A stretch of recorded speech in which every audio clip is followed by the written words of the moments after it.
주간 브리핑.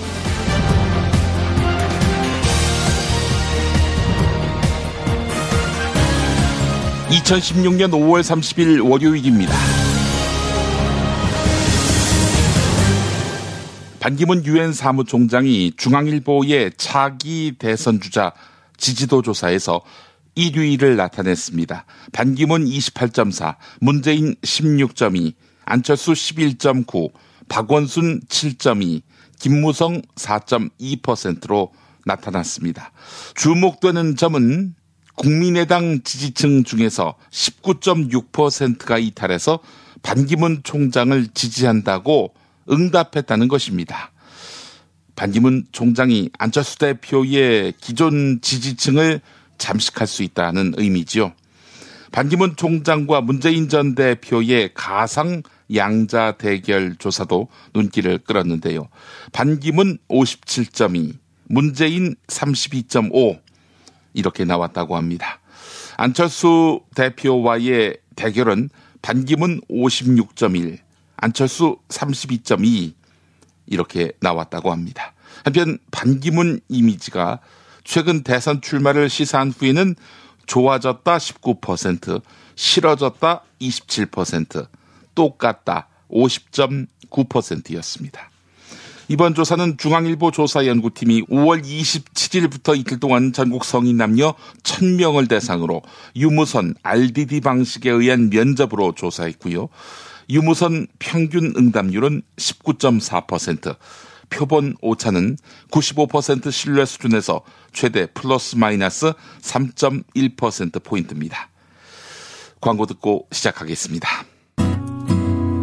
중고차 거래하면 일이 술술 잘 풀리는 조광래 중고차 1800-9538 고맙습니다. 건강식품의 지존 전복을 택한다면 100% 완도에서 잡은 와우 전복. 네이버에서 와우 전복을 찾으세요. 010-2443-0818. 노력한 만큼 내어주는 자연, 그 자연의 마음을 알기에 정성농장 홍삼. 검색창에서 정성농장 홍삼을 검색해주세요. 010-9754-6972. 술술 풀리고 간장과 신장을 보호해 숙취를 완전히 제압합니다. 80%에 육박하는 재구매율 술술 풀리고. 네이버 다음에서 고려생활건강 술술 풀리고를 검색하세요. 정말 맛있다. 이 말 한마디면 모든 게 설명됩니다. 30년 전통 자연의 이로움을 담은 김치, 이담채 김치. 1544-4586 1544-4586. 어제 새벽 서울 수락산 등산로에서 60대 여성이 흉기로 잔인하게 피살된 사건이 있었죠. 용의자가 경찰에 자수했습니다. 61살 김모 씨. 예. 이 김 씨는 과거 강도 살인을 저질러서 복역하다가 최근에 출소했는데 중요한 점은 피해자와는 알지 못하는 사이란 것입니다. 게다가 경찰은 이 김 씨, 용의자인 김 씨가 자수할 당시 술에 취하지 않았고 정신적으로 문제가 없어 보였다. 이렇게 말했습니다. 한겨레가 보도했습니다. 강남역 근처 노래방 화장실 살인 사건은 조현병에 걸린 정신질환자의 소행이다. 경찰 발표가 이러하지요. 자, 그렇다면은 수락산 피살 사건, 이건 또 어떻게 봐야 할까요? 서울신문의 기획물을 보겠습니다. 혐오에 빠진 대한민국이라는 제목입니다. 김문조 고려대 사회학과 명예교수의 조언이 기사 중에 있는데, 강남역 사건의 피해자는 여성이지만 큰 맥락에서 사회적 약자에 대한 폭력이다. 장애인도 가난한 사람도 피해자가 될 수 있다. 통상 약자는 자신을 억압하는 강자에게는 분노를 표출하지만 사회의 양극화로 약자가 약자에게 폭력을 가하는 경우가 많아지고 있다. 적어도 관용이 핵심적인 사회적 가치가 돼야 한다. 네, 이런 말이었는데, 그러기 위해서는 법보다는 교육이다. 이런 지적도 서울신문 기사에서 발견할 수 있습니다. 네, 국민일보가 모처럼 좋은 기사를 내서 누리꾼에게 큰 호응을 얻었는데요. 이런 거였습니다. 가난한 홀아버지 밑에서 자란 한 여자 어린이가 죄송하고 부끄러운 마음에 신발 깔창으로 생리대를 대신했다고 합니다.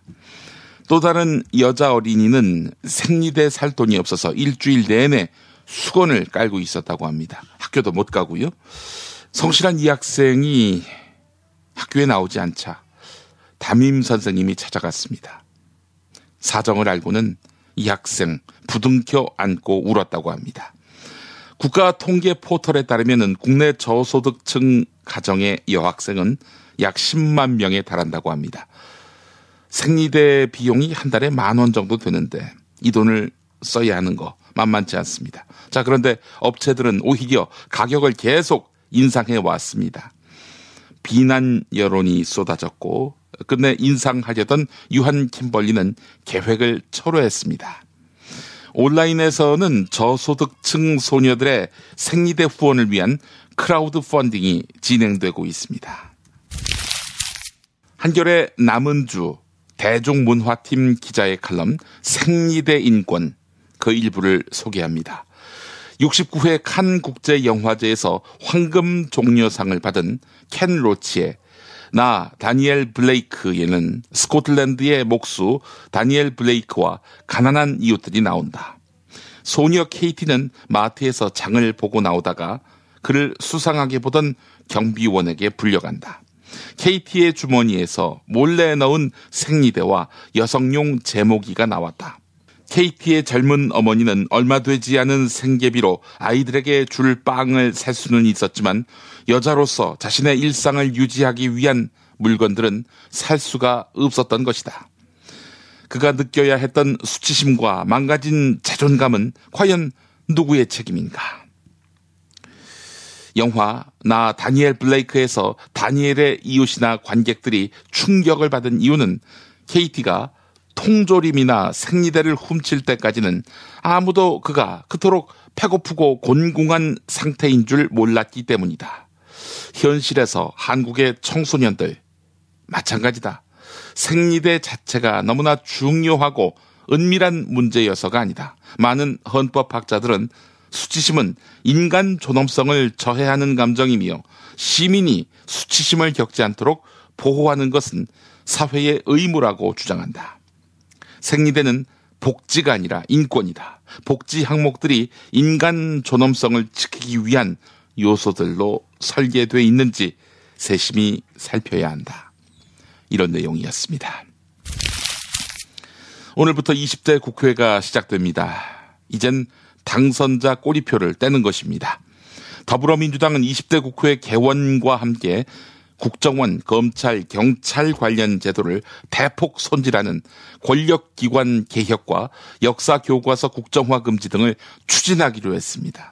그래서 국정원장을 탄핵 소추 대상에 포함시키고 국정원 예산, 특례 조항을 축소하고, 그러니까 국정원이 영수증 첨부 없이 멋대로 쓸 수 있는 돈, 그 돈의 대상을 대폭적으로 줄이고 감사원에 국정원에 대한 감사가 가능하도록 한 이런 공약을 실현할 계획이란 것입니다.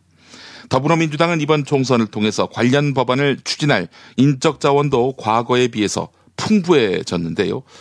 국정원 출신의 김병기 의원, 검사 출신 국회의원이 된 백혜련 원내 부대표와 금태섭 정책위 부의장, 조응천 의원, 경찰 출신인 표창원 의원 등이 관련 입법을 주도할 것으로 보입니다. 더불어민주당은 국회법 개정안에 대한 대통령의 거부권 행사, 이거 어떻게 하느냐. 재의를 요구하기보다는 연연하지 않겠다는 분위기란 것입니다. 박원주 원내수석 부대표는 어차피 기존 국회법으로도 청문회, 국정조사가 가능하다 이렇게 말했는데요. 네, 더불어민주당 제1야당, 아니 제1당의 역할을 기대해 보겠습니다. 조선일보는 우려를 잔뜩 섞어서 보도했지만 말입니다. 기름장어 소식입니다. 반기문 유엔 사무총장이 주말 이틀 동안 드러내놓고 정치적 행보를 피웠습니다. 충청 정치권을 대표해온 김종필 전 국무총리를 만나고 여권의 지지 기반인 경북 지역을 방문했습니다. 정치권 주변에서는 방한 목적 자체가 작심하고 대선 주자로서의 위치를 각인하려는 것 아니냐, 이런 분석이 나오고 있는데, 심지어는 고건, 노신영, 이현재, 한승수 전 총리와 신동빈 롯데그룹 회장, 김대중 조선일보 고문 등 정재계, 언론계 원로급 인사 14명과 저녁 식사도 했다고 합니다.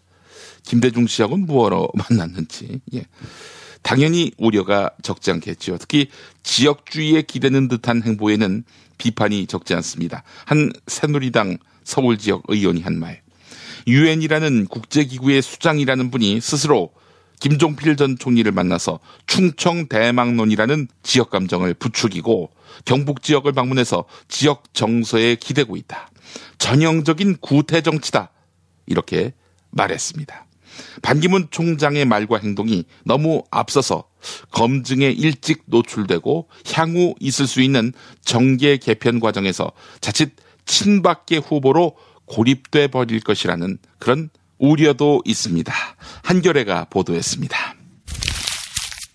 한편 조선일보도 사설을 통해서 반기문 총장에게는 유엔 사무총장이라는 국제적 중책과 의무를 이행해야 할 임기가 아직 7개월이나 남아있다. 대선 출마에 기운 듯한 반기문 총장의 발언과 태도가 벌써 국내외적으로 논란을 일으키고 있는데 바람직하지 않다. 반기문 총장 취임 직후부터 심한 비판을 해오던 일부 유럽 언론은 현재도 반기문 총장의 역할과 업적에 대해서 혹평을 가하고 있다. 반기문 총장은 국내 정치와 거리를 둬야 하고 국내 정치권도 그를 끌어들인 논란을 중단해야 한다. 네, 조선일보. 조선일보가 이런 말 할 때마다 큰 웃음이 납니다. 뉴욕으로 돌아가는 날의 사설이었습니다. 술자리 많은 요즘 3차까지 달린 당신을 위한 필수품, 전창걸의 새싹 땅콩차. 이제 속쓰림은 잊으세요. 070-8635-1288 070-8635-1288. 수면 무호흡, 심한 코골이 이제 걱정 마세요. 여행, 군생활, 찜질방에서도 확인된 코골이 방지기구 코골이 119 1566-0783 1566-0783. 참치의 맛은 좋은 참치가 좌우합니다. 구이동 대양참치가 그렇습니다. 무한 리필에 더한 무한 감동, 직접 경험해보세요. 구이동 대양참치 02-455-8087. 살다 보면 꽃 주문할 일이 생깁니다. 1566-0263. 네이버에서 검색된 사이트보다 최대 2만원 싸게 해드립니다. 좋은 사람과 플라워 1566-0263. 잊지 마세요.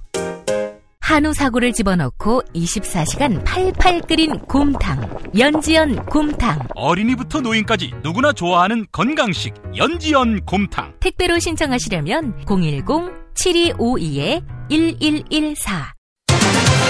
전자신문으로 올라오는 김용민 브리핑 알고 계시나요? 팟캐스트 김용민 브리핑이 발행하는 용민일보. 듣는 김용민 브리핑에 더한 보는 김용민 브리핑도 만나보세요. 잊지 마세요. 언론 그 이상의 언론. 용민일보.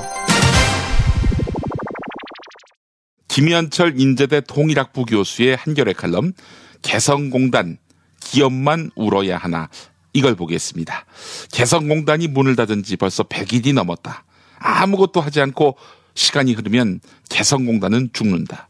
기계 설비가 녹슬고 관련 장비가 고장나면 공단은 거대한 고철 덩어리로 변해갈 것이다.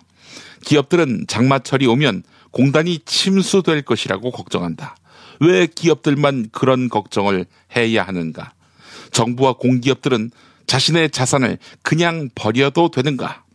경제적 타격이 상당하지요? 예, 이 경제적 타격, 임시 공휴일 지정, 해외 순방으로 벌충하기 힘든 것들입니다.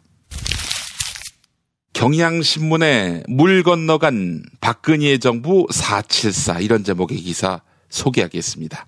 474, 이거는 잠재 성장률 4%, 고용률 70%, 1인당 국민소득 4만 달러. 이건데요.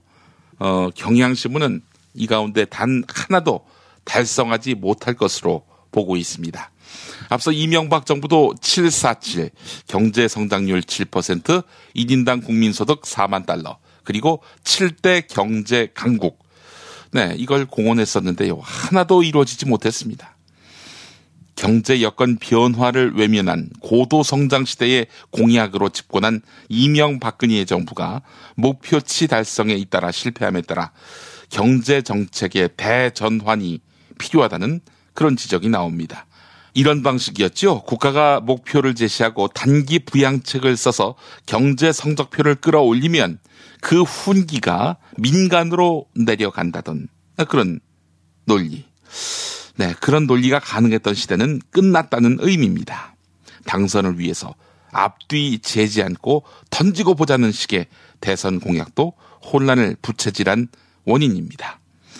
능력과 비전, 의지마저 없는 정권의 종말입니다.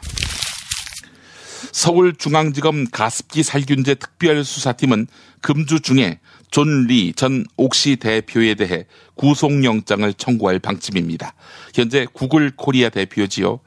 검찰은 존 리 씨가 가습기 살균제를 써본 소비자들이 가슴 통증, 호흡곤란 등의 부작용을 호소하는 민원을 여러 차례 제기했는데도 제품을 판매해서 다수의 피해 손상 사망자와 피해자를 냈다, 이렇게 보고 있는데, 검찰은 또 존 리 씨가 인체에 무해하다는 내용의 가습기 살균제 허위 광고를 하도록 한 책임도 져야 한다, 이런 입장입니다. 한국계 미국인이죠. 존 리 씨. 현재 구글 코리아 대표로 재직하고 있는데 2014년과 2015년 일부 매체 조사에서 대학생이 가장 닮고 싶어하는 외국인 CEO로 선정된 적이 있었습니다. 조선일보 보도였습니다. 1997년 외환 위기를 전후로 해서 1조 2199억 원의 공적 자금을 받은 김성필 전 성원토건 회장이 지난해 3월 자신의 배우자를 전면에 내세운 건설사를 통해서 경남 창원시 임대아파트 사업 인허가를 받은 것으로 나타났습니다. 공적 자금 2조 6,266억 원이 투입된 성원건설의 전윤수 전 회장은 해외 지사를 통해서 회사 돈을 아들에게 불법 송금해서 부를 대물림했습니다. 정말 나쁜 사람들이네요. 국민의 혈세로 부실을 막은 일부 기업주들이 국가의 빚을 갚아야 할 의무를 도외시한 채 재산을 교묘히 빼돌려서 여전히 떵떵거리며 산다. 동아일보가 오늘 일면에서 보도했습니다. 대우조선해양의 대규모 부실이 드러난 데 이어서 STX 조선해양까지 기업 회생 절차, 즉 법정 관리를 신청하면서 이들 기업을 관리해온 산업은행의 책임론이 거세게 일어나고 있습니다. 그런데 이런 증언이 나왔습니다. 청와대 서별관회의, 즉 경제금융대책회의에 들어가면 산업은행의 독립성이란 건 없습니다. 정부의 뜻과 다른 의견을 내놓으면 거의 린치, 즉 집단 폭행을 당하는 수준이지요. 관료들부터 산업은행의 곳간을 지키는 것은 정말 어려웠습니다.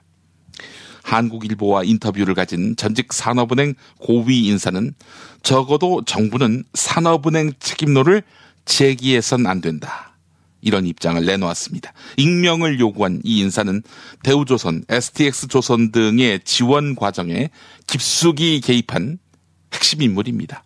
현재 책임론의 중심에 서 있는 인물이기도 한데요.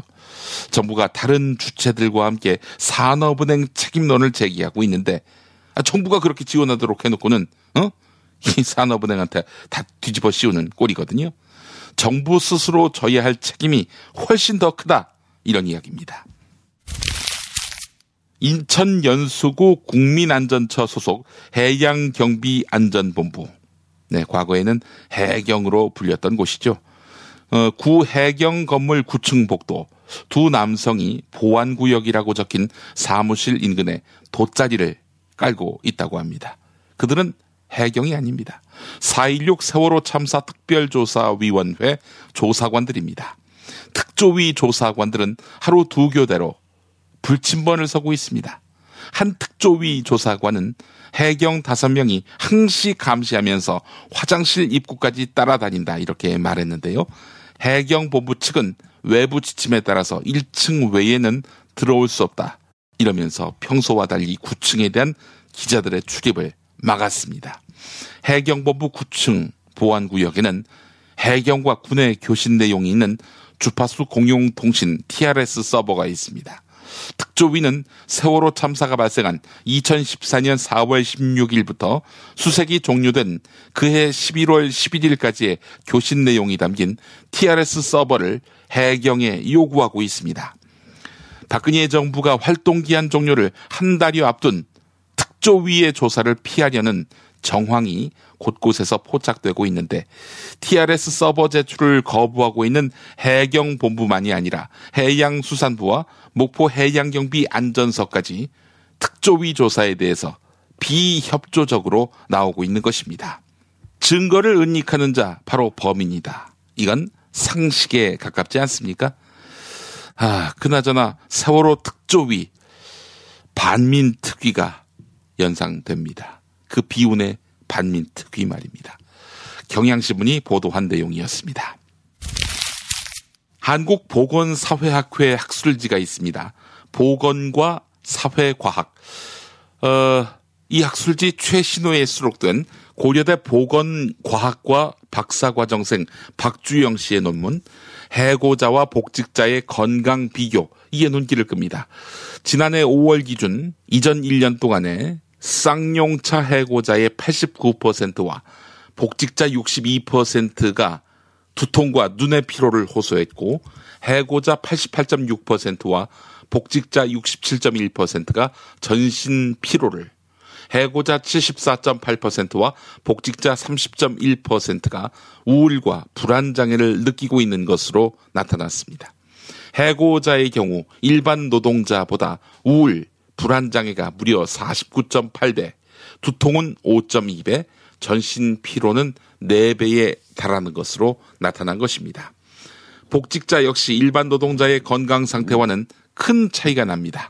우울과 불안 장애 20.1배, 두통 3.6배, 전신 피로 3배, 이렇게 많았습니다.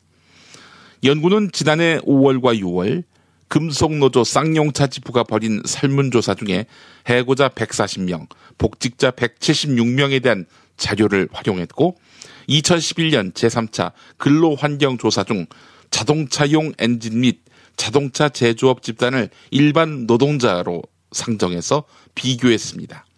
해고 복직자의 건강 상태를 일반 노동자의 건강 상태와 비교한 국내 논문은 처음입니다. 한국일보에 소개되고 있습니다. 드러난 현상만이 아니라 뉴스의 흐름, 의도까지 짚어드리겠습니다. 매일 종합일간지 주요 기사와 칼럼을 전해드리는 시간. 김용민의 조간 브리핑. 월요일부터 토요일까지 여러분의 뉴스 보좌관 김용민이 함께합니다. 5월 28일 SBS 그것이 알고 싶다. 불과 13살, 어린 나이에 부모와 떨어져 누나와 함께 미국 유학길에 올랐다는 아들 건우. 사건은 그로부터 2년 뒤인 15살 여름 무렵에 벌어졌다고 했습니다. 애가 180파운드에 굉장히 좀 뚱뚱했었어요. 근데 그 아이가 130파운드로 빠져가지고 집에 왔는데 거의 한 달이 넘도록 먹지도 못하고 토하고 설사하고 뭐 음식을 받아들이지 못했었대요. 머리도 또 빡빡 깎아져가지고 온몸에 상처가 많고 멍도 많고, 이런데 살이 이렇게 우리 말찌면은 근육이 뭉쳐버리잖아요. 이런데 보면은 살이 거짓말 않고 이렇게 뿔뚝뿔뚝 튀어났었어요. 아들의 몸 곳곳에서 전에 없던 멍과 상처들이 발견됐다는 겁니다. 한국에 있던 어머니가 미국까지 들어가서야 비로소 자신이 겪은 일을 힘겹게 털어놨다는 아들. 그 얘기는 너무도 참혹했습니다. 2달 동안 감금 당하고 밥을 막 이틀씩 3일씩 굶겼대요. 가서 보니까 애가 손도 부러지고. 아들이 무려 2달간 감금과 다름없는 상태에서 폭행과 신체적 학대를 당했다고 고백한 겁니다. 더욱 충격적인 것은 아들이 지목한 용의자들의 존재였습니다. 98년도 여름 교회 이제 전도사였거든요. 그 사람이 우리 애를 그렇게 해놓고 미국에서 이제 도피한 거죠. 아들이 사건의 용의자로 지목했던 이들은 총 3명. 그중 1명은 다름 아닌 아들이 다니던 한인교회 전도사였다는 겁니다. 사건 발생 이후 행방이 묘연했다던 전도사. 놀랍게도 그가 현재 한국의 한 교회에서 목사로 활동 중이라는 사실을 최근 알게 됐다는 겁니다. 평소 기독교계 방송에까지 돈을 내고 설교 방송하던 가야자 목사. 그의 설교 동영상은 모두 지워진 상태. 일부 누리꾼이 올려놓은 설교만 유튜브에서 검색되는 정도. 그 일부를 들어보자면 원망이라든가 미움이라는 이러한 단어에는 항상 원인과 또한 대상이 있습니다. 원망이라든가 미움이라는 이러한 단어에는 그게 너였어. 원망이라든가 미움이라는 그게 너였어. 아담과 하와가 마귀 말을 들었지 하나님의 말을 듣지 않고 마귀의 말을 들었다는 것입니다. 누구에게 순종하든지 그 순종함을 받는 자의 종이 된다고 성경에서는 증거하는데 아담과 하와가 마귀 말을 들었지 그게 너였어. 하나님의 말을 듣지 않고 마귀의 말을 들었다는 것입니다. 그게 너였어. 오늘날 민주사회에서 이제 사람이 인권과 그래도 절대적인 평등 가운데 인간의 존엄의 하나님의 형상을 가지고 삽니다만 노예 부부가 결혼해서 아기를 낳아요. 그러면 그 아기는 자유인일까요? 그런 일 없습니다. 노예 엄마, 노예 아빠가 결혼해서 자녀를 낳으면요. 그 애도 노예예요. 그건 피해자의 부모를 두고 하는 이야기 같은데. 그게 너였어. 피해자 부모. 그게 너였어. 이제 나올 가해자의 말 중에서 대제사장을 미국 검찰로 바꿔 들어보시길. 바로 가해자의 고백이 될 수 있을 테니까. 이러한 환자들이 참으로 짐승만도 못한 삶을 살아갈 때에 치료해달라는 것이죠. 예수님께서 다른 말 하지 아니하시고 이제 제사장에 가서 너희들의 몸을 보이라. 참으로 짐승만도 못한 삶을 살아갈 때에 치료해달라는 것이죠. 예수님께서 다른 말 하지 아니하시고 이제 미국 검찰에 가서 자수해서 너희들의 몸을 보이라. 그게 너였어. 짐승만도 못한 그게 너였어. 경향신문에 실린 수도권면 기사 하나 소개하겠습니다. 성남시청 광장, 어린이 벼룩시장에 만여 명 인파 북적, 이런 제목입니다. 그제 어린이 벼룩시장이 열린 경기도 성남시청 광장에는 만여 명의 인파가 몰렸다.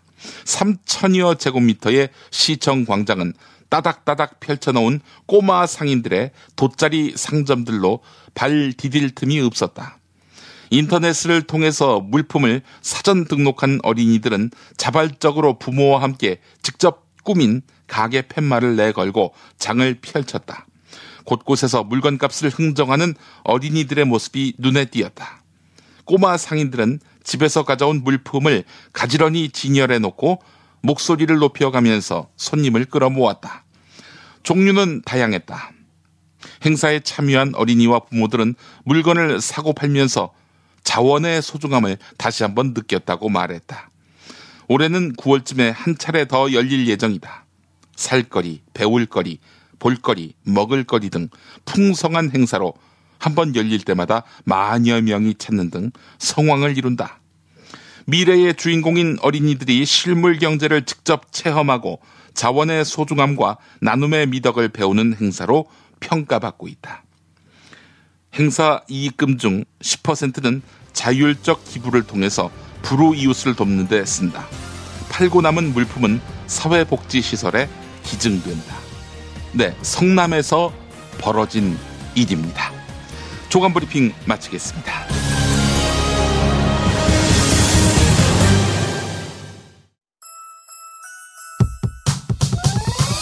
이번 방송 괜찮았나요?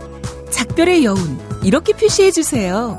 다운로드하기, 댓글 달기, 구독하기, 별점 주기. 더 좋은 방송 만들어달라는 약속 이렇게 응원해주세요. 다운로드하기, 댓글 달기, 구독하기, 별점 주기. 기억하셨죠? 다운로드하기, 댓글 달기, 구독하기, 별점 주기.